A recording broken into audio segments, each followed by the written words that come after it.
Hello, good evening to all of you. I'm Professor and Dr. P. Surendra Padya speaking from Bangalore. ಈಗ ನಿಮಗೆ September 2026 for ವೃಷಭ ಲಗ್ನದವರಿಗೆ ಯಾವ ರೀತಿ ಇರ್ತದೆ ಅಂತ ನೋಡೋಣ.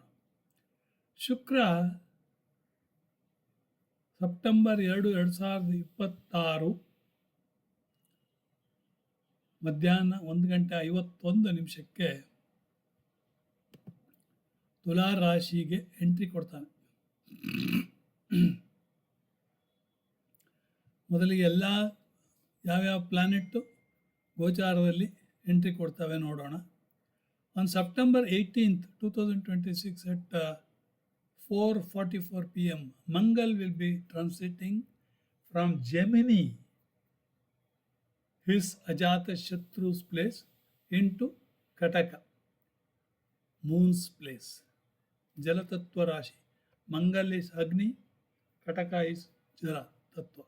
Mangal will be debilitated, ನೀಚ ಆಗ್ತಾನೆ. ಅದೇ ಗುರು ಕಟಕದಲ್ಲೇ ಇದ್ದಾನೆ, ಉಚ್ಚನಾಗಿ ಕುಳಿತಿದ್ದಾನೆ. ನೀಚಭಂಗ ರಾಜಯೋಗ ತಿಳ್ಕೊಳ್ಳಿ. ಓಕೆ, ಆವಾಗ ನೀಚಭಂಗ ರಾಜಯೋಗ ಮಾಡಿದಂಥ ಗುರು ಮತ್ತು ಮಂಗಲ್ 7ನೇ ಮನೆ ಮಕರ ರಾಶಿ ನೋಡ್ತಾರೆ. ಮಕರ ರಾಶಿಯಲ್ಲಿ ಕುಜ ಉಚ್ಚ, ಮಂಗಲ್ ಉಚ್ಚ, ಗುರು ನೀಚ, ಅಲ್ಲಿ ಕೂಡ ನೀಚಭಂಗ ರಾಜಯೋಗ ಆಯಿತು.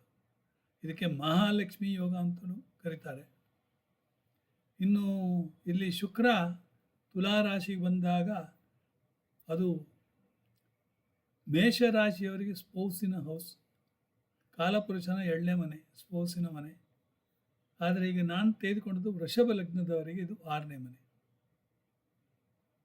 ಅದೇ ಮರ್ಕ್ಯುರಿ ಸೂರ್ಯ August 17, 2026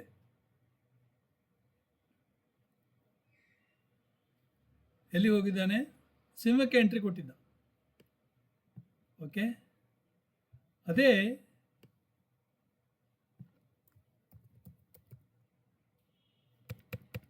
September 17, 2026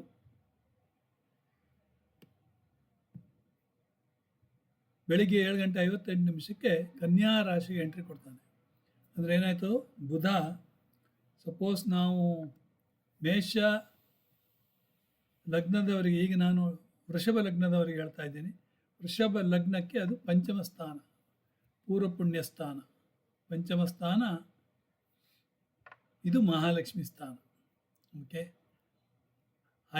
children's higher education ಸ್ಥಾನ. ಓಕೆ, 5ನೇ ಮನೆ ಕಲೆಗೆ, 5ನೇ ಮನೆ ಕ್ರಿಯೇಟಿವಿಟಿಗೆ, 5ನೇ ಮನೆ. ಇದೆಲ್ಲ ನಿಮ್ಗೆ ಗೊತ್ತಿದ್ರೂ ಒಳ್ಳೆಯದು. ಇಲ್ಲಿ ಬಂದಂಥ ಸೂರ್ಯ, ಕನ್ಯಾ ರಾಶಿಯ ಸೂರ್ಯ ಎಲ್ಲಿ ನೋಡ್ತಾನೆ? ಮೀನರಾಶಿಯನ್ನು ನೋಡ್ತಾನೆ. ಮೀನರಾಶಿ ವೃಷಭ ಲಗ್ನದವರಿಗೆ ಲಾಭಸ್ಥಾನ. ಅದೇ ರೀತಿ ನೋಡಿ, ಇಲ್ಲಿಗ ಶುಕ್ರ 6ನೇ ಮನೆಯಲ್ಲಿ, ಬುಧ 5ನೇ ಮನೆಯಲ್ಲಿ. ಶುಕ್ರನಿಗೆ ಬುಧ ಸಪೋರ್ಟ್, ಬುಧನಿಗೆ ಶುಕ್ರ ಸಪೋರ್ಟ್. ಆದ್ದರಿಂದ ಆರೋಗ್ಯ ಹಾನಿ ಆಗಲಿಕ್ಕಿಲ್ಲ ಅವರಿಗೆ, ತಿಳ್ಕೊಳ್ಳಿ. ಓಕೆ, ಈಗ ನೆಕ್ಸ್ಟ್ ಯಾರು? ಬುಧ ವಿಲ್ ಬಿ ಟ್ರಾನ್ಸಿಟಿಂಗ್ ಇನ್ ಟು ಕನ್ಯಾ ರಾಶಿ ಆನ್ 7th September 2026. ನೋಡಿ, ಸೊ ಕನ್ಯಾ ರಾಶಿಯಲ್ಲಿ 17 ಸೆಪ್ಟೆಂಬರ್ಗೆ ಸೂರ್ಯ ಬರ್ತಾನೆ, 7 ಸೆಪ್ಟೆಂಬರ್ಗೆ ಬುಧ ಹೋಗಿದ್ದಾನೆ. ಅಂದರೆ ಬುಧಾದಿತ್ಯ ಯೋಗ ಉಂಟು ಮಾಡಿದ್ದಾರೆ ಅಲ್ಲಿ. ಇದಿಷ್ಟು ನಿಮ್ಮ ಗಮನದಲ್ಲಿ. ಈ ಇಲ್ಲಿ ಬುಧ ಉಚ್ಚ ಬುಧ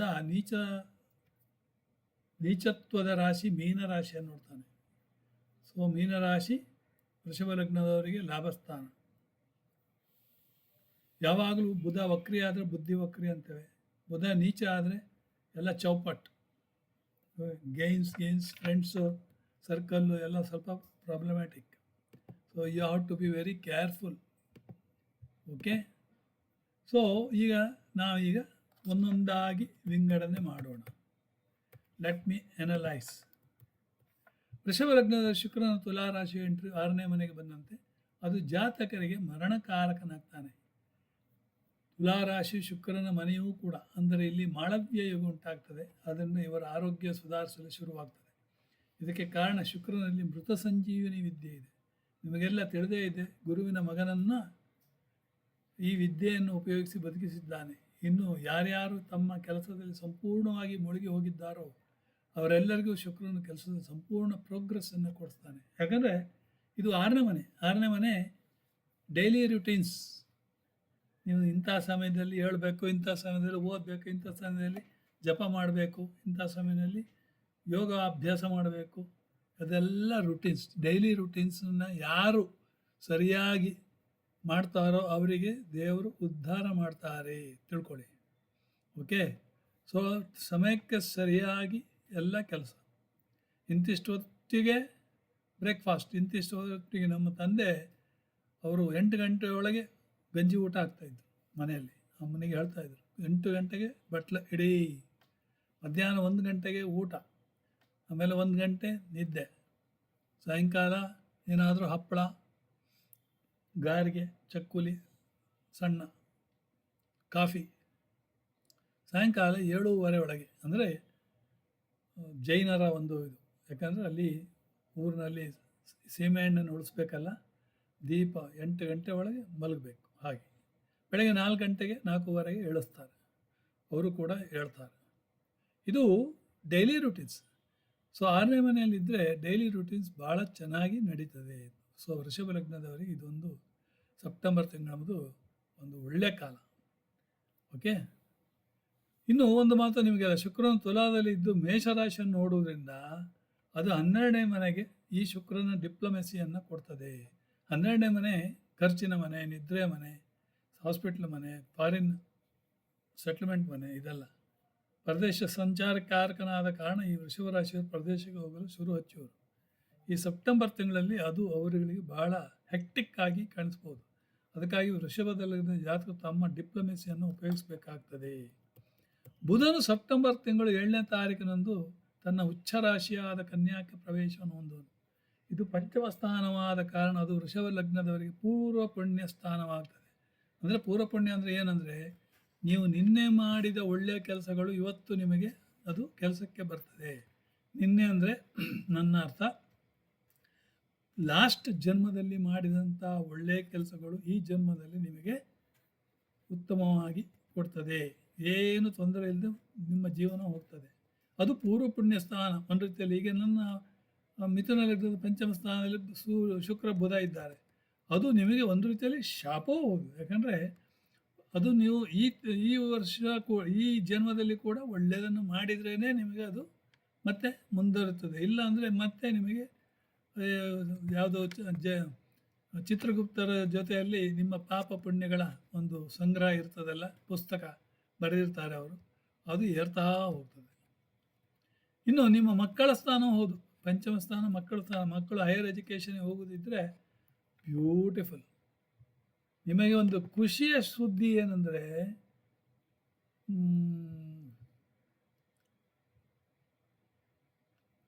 ಸಪೋಸ್ ಮನೆಯಲ್ಲಿ ಹುಡುಗರು MSc ಮಾಡಿರ್ತಾರೆ, ಅದಕ್ಕೆ PhD ಮಾಡಬೇಕು. ಆವಾಗ ಅವರು PhD ಮಾಡ್ತಾರೆ. BTech ಆಗಿದೆ, MTech ಮಾಡಬೇಕು, MTech ಮಾಡ್ತಾರೆ. ಯಾಕೆ ಹೇಳ್ತಾ ಇದ್ದೀನಿ ಅಂದರೆ, ಹೈಯರ್ ಎಜುಕೇಷನ್ಸಿಗೆ ಇದು ಒಳ್ಳೆಯ ಸಮಯವಾಗಿರುತ್ತೆ. ಓಕೆ, ವಾಗಿರುತ್ತೆ. ಎಲ್ಲ ಕೆಲವೆಲ್ಲ ತಪ್ಪಾಗಿದೆ ಇಲ್ಲಿ, ಈಗಲೇ ಸರಿ ಮಾಡಿದರೆ ಆಮೇಲೆ ಹೇಳ್ತಾರೆ, ಏನು ಸರ್ ನೀವು ಹೇಳುವಾಗಲೇ ಸರಿ ಮಾಡ್ತೀರಲ್ಲ ಅಂತಾರೆ. ಓಕೆ, ನೋಡಿ ಇಲ್ಲಿ ಸಮಯವಾಗಿರುತ್ತೆ.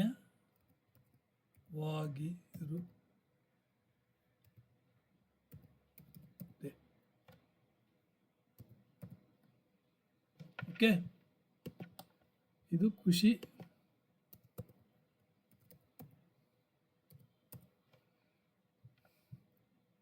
ಆಗಲಿ. ಇನ್ನು ಇದು ಪ್ರಜೆನಿಗೂ, ಪ್ರಜೆನಿ ಅಂದರೆ ಮಕ್ಕಳು. ಸೊ ಸೆಪ್ಟೆಂಬರ್ ತಿಂಗಳಲ್ಲಿ ಬಸರಿ ಆಗ್ಬೋದು, ಪ್ರೆಗ್ನೆಂಟ್ ಆಗ್ಬೋದು, ನಿಮಗೆ ಒಂದು ಹೊಸ ಸುದ್ದಿ ಬರ್ತದೆ. ಶುಕ್ರನ 6ನೇ ಮನೆಯಲ್ಲಿ ಹಾಗೂ ಬುಧನ 5ನೇ ಮನೆಯಲ್ಲಿ ಇದ್ದು ಅದು ಉಚ್ಚ ಇದ್ದರೆ ನಿಮಗೆ ಯಾವುದೋ ಒಂದು ಕಾಂಪಿಟೇಷನ್ ಪರೀಕ್ಷೆಯಲ್ಲಿ ಪಾಸಾಗಲಿಕ್ಕೆ ಸಾಧ್ಯತೆ ಇದೆ. ಬುಧನು ಕನ್ಯಾದಲ್ಲಿ ಉಚ್ಚನಾಗಿದ್ದಲ್ಲಿ ಆತನ ನೇರ ದೃಷ್ಟಿ ಸೀದಾ ಮೀನ ರಾಶಿಯನ್ನು, ಅದು ವೃಷಭ ಲಗ್ನದವರಿಗೆ 11ನೇ ಮನೆ ಆಗ್ತದೆ. ಅದನ್ನು ನೋಡೋದ್ರಿಂದ ನೀವುಗಳು ದೊಡ್ಡ ಗುಂಪಿನಲ್ಲಿ ನಿಮ್ಮ ಗುರುತನ್ನು ಹಿಡಿಯದೆ ಒಳಗಡೆ ಹೋಗಿರಿ. ಅಂದರೆ ನಿಮ್ಮ ಗುಪ್ತಗಾಮಿನಿಯಾಗುವಿರಿ. ನೀವು ಗುಪ್ತಗಾಮಿನಿಯಾಗುವಿರಿ ಅಂತ ಹೇಳಿದ್ರೆ ದೊಡ್ಡ ಗುಂಪಿನವರು ನಿಮ್ಮನ್ನು ಕನ್ಸಿಡರೇ ಮಾಡೋದಿಲ್ಲ, ತಿಳ್ಕೊಳ್ಳಿ. ಯಾಕಂದರೆ ಬುಧ ನೀಚ, ಇದನ್ನು ನೀವು ತಿಳ್ಕೋಬೇಕು. ಸೊ ಆಲ್ವೇಸ್ ದಿಸ್ ಈಸ್ ಈಗ ಒಂದು ವೇಳೆ ಬುಧ ಉಚ್ಚನಾಗಿದ್ದ ಅಂತ ತಿಳ್ಕೊ ಪರ್ಮನೆಂಟ್ ಆಗಿ, ಆವಾಗ ನಿಮಗೆ ಪರ್ಮನೆಂಟ್ ಆಗಿ ದೊಡ್ಡ ಗುಂಪಿನಲ್ಲಿ ನೀವು ಯಾವಾಗಲೂ ಗುಪ್ತಗಾಮಿನಿಯಾಗಿ ಇರಬೇಕು. ನೀವೇನಾದರೂ ಅಧಿಕ ಪ್ರಸಂಗವಾಗಿ ನೀವೇನಾದರೂ ಮಾಡಿದ್ರು ಆವಾಗ ನಿಮ್ಮನ್ನು ಅವರು ಕಡೆಗಣಿಸುತ್ತಾರೆ ಅಂತ ತಿಳ್ಕೊಳ್ಳಿ. ಫ್ರೆಂಡ್ಸ್ ಸರ್ಕಲ್, 11ನೇ ಮನೆ ಫ್ರೆಂಡ್ಸ್ ಸರ್ಕಲ್, ಕಡೆಗಣಿಸುತ್ತಾರೆ ಅಂತ. ಓಕೆ. ಈಗ ಬರವಣಿಗೆ, ಅದಕ್ಕೆ ನೀವು ಕೆಲವು ಬಾರಿ ಏನು ಮಾಡ್ತೀರಾ, ರೈಟಿಂಗಲ್ಲಿ ಕೊಡ್ತೀರಾ. ರೈಟಿಂಗಲ್ಲಿ ಕೊಟ್ಟರೆ ಅವಾಗ ಏನಾಗುತ್ತೆ, ಬೌನ್ಸ್ ಬ್ಯಾಕ್ ಆಗುತ್ತೆ, ತಿಳ್ಕೊಳ್ಳಿ. ನಿಮಗೆ ಹಿಟ್ ಬ್ಯಾಕ್. ನೀವು ಮೋಟಿವೇಶನ್ ಇಲ್ಲದೇನೆ ವಾಸಿಸುವಿರಿ. ಓಕೆ, ಮೋಟಿವೇಶನ್ ಇಲ್ಲದೇನೆ. ಇನ್ನು ಸೂರ್ಯನ ಸಿಂಹರಾಶಿಯಲ್ಲಿ ಬಂದಾವಾಗ 4ನೇ ಮನೆ ಆಗುತ್ತೆ. ಅದು 4ನೇ ಮನೆ ಮಕ್ಕಳ, ಇದು ತಾಯಿಯ ಮನೆ, ಹೈಸ್ಕೂಲ್ ಎಜುಕೇಷನ್ ಮನೆ. ಓಕೆ, ಪ್ರಾಪರ್ಟಿ ಹೌಸ್, ನಿಮ್ಮ ಹೋಮ್ ಲ್ಯಾಂಡಿನ ಮನೆ. ಆದರೆ ಇದಕ್ಕೆ ಕನ್ಯಾ ರಾಶಿ ಹೋಗ್ತೇವೆ ನಾವು, ಯಾರು, ಸೂರ್ಯ. ಕನ್ಯಾ ರಾಶಿ ಮತ್ತೆ ಅದು ನಿಮಗೆ ಪಂಚಮ ಸ್ಥಾನ. ಸೂರ್ಯ ಹೋದಲ್ಲಿ ಆವಾಗ ಏನಾಗುತ್ತೆ, ಅದು ನಿಮಗೆ ಸೂರ್ಯ ಅಥಾರಿಟಿ ಕೊಡ್ತಾನೆ, ರೂಲಿಂಗ್ ಕೊಡ್ತಾನೆ. ನಿಮ್ಮ ಮಕ್ಕಳು ಸ್ವಲ್ಪ ಹೆಡ್ವೈಟ್ ಜಾಸ್ತಿ ಆಗುತ್ತೆ, ಮಕ್ಕಳಿಗೆ ಹೆಡ್ವೈಟ್ ಜಾಸ್ತಿ, ಅಹಂಕಾರಿ ಮಕ್ಕಳು ಅಂತ ಕರೀತಾರೆ. ಇದು ಯಾರ ಮಗ ಹಾಗೆ. ಇನ್ನು ಮಂಗಲ್ ಕಟಕಕ್ಕೆ ಹೋಗ್ತಾನೆ, ಅದು ನಿಮಗೆ ಆಲ್ರೆಡಿ ಹೇಳಿದೆ ನಾನು. ವೃಷಭದಿಂದ 3ನೇ ಮನೆ ಆದ ಕಾರಣ ಮಹಾಪರಾಕ್ರಮ. ಓಕೆ, ಮಹಾಪರಾಕ್ರಮ ಮನೆ ಅಂತ ಕರೀಬೋದು. ಮಂಗಲ್ 9ನೇ ಮನೆ ಅಧಿಪತಿ ಆಗಿದ್ದು ಇಲ್ಲಿ ನೀಚಭಂಗ ಯೋಗವನ್ನು ಉಂಟು ಮಾಡಿರ್ತಾನೆ. ಓಕೆ. ಇನ್ನು ಸೆಪ್ಟೆಂಬರ್ 18ರಂದು ಬೆಳಿಗ್ಗೆ 7:58 ಸಮಯದಲ್ಲಿ ಸೂರ್ಯನು ಕನ್ಯಾ ರಾಶಿಗೆ ಸಿಂಹದ ಎಂಟ್ರಿಯನ್ನು ಪಡೀತಾನೆ. ಅದು ನಿಮಗೆ ಆಲ್ರೆಡಿ ಹೇಳಿದ್ದೇನೆ. ಸಂಕ್ರಾಂತಿಯಿಂದ ಸಂಕ್ರಾಂತಿವರೆಗೆ, ಅಂದರೆ ಸೂರ್ಯ 1 ತಿಂಗಳು ಮಾತ್ರ ಇರ್ತಾನೆ, ಆಮೇಲೆ ಮತ್ತೊಂದು ಸಂಕ್ರಾಂತಿಯಲ್ಲಿ ಮುಂದುವರಿತಾನೆ. ಸೊ ಸೂರ್ಯ ಅಲ್ಲಿದ್ದರೆ ಏನಾಗುತ್ತೆ, ಕನ್ಯಾ ರಾಶಿಯಲ್ಲಿದ್ದರೆ ಮೀನರಾಶಿಯನ್ನು ನೋಡ್ತಾನೆ, 12ನೇ ಮನೆ ನೋಡ್ತಾನೆ. ಸೊ 5ನೇ ಮನೆ ಅನ್ನೋದು 10ನೇ ಮನೆಗೆ 8ನೇ ಮನೆ ಇದ್ದಾಗೆ ಟ್ರಾನ್ಸ್ಫಾರ್ಮೇಷನ್. ಇಲ್ಲಿ ನಿಮಗೆ ಟ್ರಾನ್ಸ್ಫಾರ್ಮೇಷನ್ ಆಗ್ತದೆ ನೋಡಿ. 5ನೇ ಮನೆಯಲ್ಲಿ ಏನೇನು ಇದೆಯೋ ಒಳ್ಳೆ ಇದಾದರೆ ನಿಮಗೆ ಅಲ್ಲಿ ಬದಲಾವಣೆ ಆಗುವ ಸಾಧ್ಯತೆ ಇದೆ, ನಿಮ್ಗೆ ಗೊತ್ತಾಗೋದಿಲ್ಲ. ಓಕೆ, ಶುಕ್ರನು ಬುಧನಿಗೆ ಸಪೋರ್ಟ್ ಮಾಡ್ತಾನೆ, ಬುಧನು ಶುಕ್ರನಿಗೆ ಸಪೋರ್ಟ್ ಮಾಡ್ತಾನೆ. ಸೊ ಯಾರು ರುಟೀನ್ಸನ್ನು ಚೆನ್ನಾಗಿ ನಡೆಸ್ಕೊಂಡು ಹೋಗ್ತಾರೋ ಅವರಿಗೆಲ್ಲ ಒಳ್ಳೆಯದಾಗ್ತದೆ. ನಿಮ್ಮ ಕೆಲಸದಲ್ಲಿ ಕೂಡ ಬದಲಾವಣೆ, ನಿಮ್ಮ ಕಾರ್ಯ ಕ್ರಿಯೇಟಿವಿಟಿ ಅಂದರೆ ನಿಮ್ಮ ಕೆಲಸದಲ್ಲಿ ಕೂಡ ಬದಲಾವಣೆ ಆಗುತ್ತೆ. ಓಕೆ, ಸಾರಿ. ಇನ್ನು ಕಾಲಪುರುಷನ ಕುಂಡಲಿಗೂ ಪ್ರಾಮುಖ್ಯತೆಯನ್ನು ಕೊಡಬೇಕಾಗ್ತದೆ, ತಿಳ್ಕೊಳ್ಳಿ. ಸೊ ಯಾವುದೇ ರೀತಿಯಲ್ಲಿದ್ದರೂ ಕೂಡ ಕಾಲಪುರುಷನ ನಾವು ಕಡೆಗಣಿಸಬಾರ್ದು. ಆಯಿತಾ? ಇದಿಷ್ಟು ಹೇಳಿ ನಿಮಗೆ ಸೆಪ್ಟೆಂಬರ್ ತಿಂಗಳು ವೃಷಭ ರಾಶಿಯವರಿಗೆ ಒಳ್ಳೆಯ ರೀತಿ ಇದೆ ಅಂತೇಳಿ ನಾನು ಹೇಳ್ತೇನೆ. Thank you very much. God bless.